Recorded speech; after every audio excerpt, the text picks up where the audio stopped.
My name is Todd Hido, and I'm a photographer, and I was born in Akron, Ohio, and I grew up in Ohio, and I stayed there until I was about 18 years old. My family was not really that interested in art, and my father was a plumber, and my mom was a cashier at a drugstore, and so how I got interested in art was not through them, but was through, I used to race BMX bikes, and like anybody with, anybody that's doing something that's temporal, like a trick, there's like you need to record it or it doesn't exist. And so all of my friends and we had cameras, and we would just photograph each other, jumping and doing our tricks and stuff, much like kids do today, exactly like kids do today.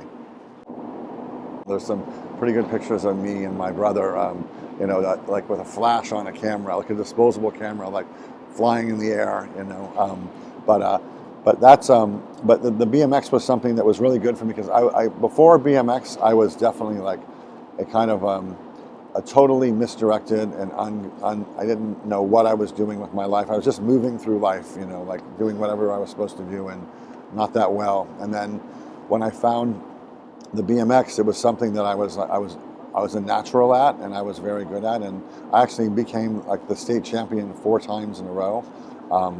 And so that was a really huge part of my life growing up, because I had all of a sudden accomplished something. Instead of being like this geek and this kid that nobody would pick on the baseball team, I was the state champion of BMX, and that was really important. And then one of the main things I learned from that, though, was that and I think this has to do with my work ethic today, is that I remember it was all by age class, and these kids would win the #1 place, and they would, and then they would like think they were awesome, and they would let it go to their head, and they would just sort of relax a little bit, and then of course the next season came around, and they always were no good the next season. Almost rarely did anybody repeat those kind of things, and I always remember noticing that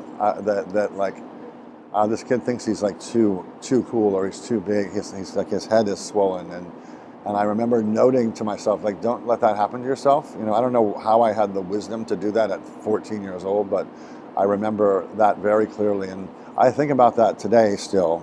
With everything that I do, it's like, I've reached a certain level of success with my work, but like, I don't relax at all, and I'm not kicking back in any way.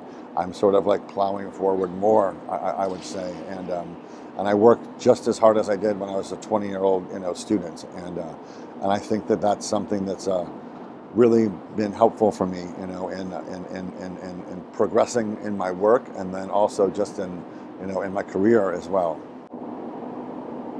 Then, and that was right at that end of all that, like a spell of like, being like a kid that was getting in trouble, and like, doing things you shouldn't do. Like that's when I found the photography. It was like the last year of high school, and it sort of like saved me from being, in trouble.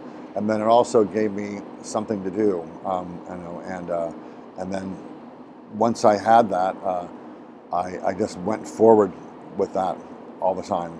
In fact, there's this one story that I took photography class, because it was the last class of the day, and and it was commonly known that if you got in there early, and you signed in, you could go into the dark room before they shut the lights off, and open the back door, the fire exit, and leave. And that was why we took that class on 9th period. And so, but eventually, like I liked what I was doing and started to stay, and it was and that's that's where things began for me. It's like getting into the dark room and like experimenting and all that. It was really, I loved it. It was very fun.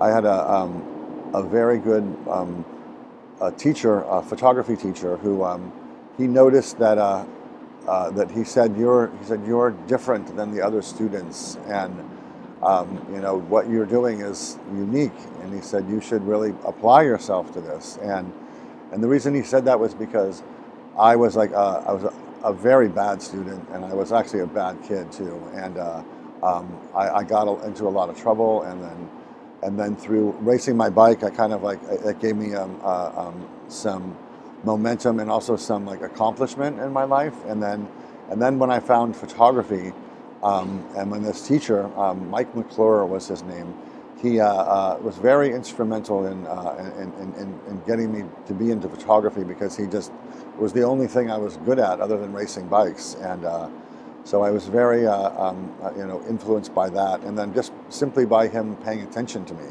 and noticing what I was doing.